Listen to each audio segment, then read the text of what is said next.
It was an experiment where he's playing a father who's investigating the disappearance of his child. In reality, McAvoy did not know any of the lines or scenes. He just was given general directions of what a scene was. There was screenplays written for each episode. The other actors had dialogue, but he went into every scene without knowing what he was going to say, or without knowing what the other actors were going to say. So his co-stars, and many of them very, very well known actors, they had dialogue and they had intentions, and they knew what the scenes were about. But he was walking into every scene blind, and basically everything he said was improvised on the spot. I've been meaning to watch it because I've heard it. I heard it's really cool, and that's such a great experiment as an actor. Like, imagine doing that. And only, I think, a handful of actors, someone like McAvoy's talent, can actually pull that off. And being able to understand that I need to play this character, improvise this dialogue, but also move the story forward all at the same time. That must have been a crazy, crazy task.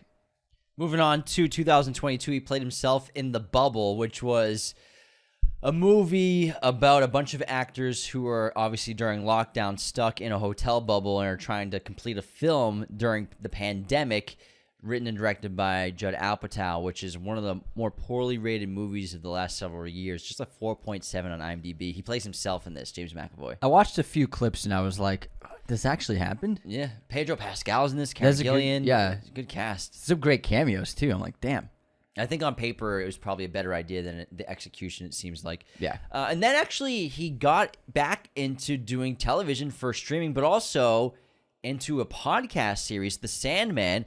Before they made the Sandman TV show for Netflix, James McAvoy voiced the lead character Morpheus in the Sandman podcast series, which ran from 2020 to 2022, doing 34 episodes, which is very cool. He had a cameo as a voice for the golden-haired man in the series in 2022 as well. But then he got into his Dark Materials, which was a huge hit for a few years. He's great in his Dark Materials. He plays Lord Asriel, and he's in a little bit of the first two seasons, but then he really comes into the fold of the story in the third season.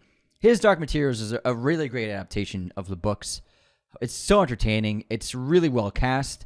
He's fantastic, and his character evolution is really interesting. He goes from someone who's He's fueled by the right reasons. He wants to change the world. He wants to get rid of those in power who are stifling freedom and free thinking.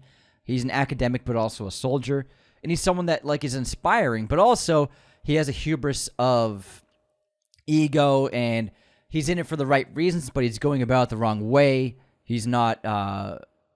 He's being very selfish in a lot of ways, and in the third season, he comes to discover that, and he comes to terms with his mistakes and the ways he's been going about his missions. It's a really great performance. He's phenomenal. Whenever he pops up in episodes, he's only in a handful of episodes in the entire series, but when he's in an episode, it brings it to another level. You know what I mean? But it's a great adaptation. If you haven't seen his Dark Materials, I highly recommend checking it out. HBO Max.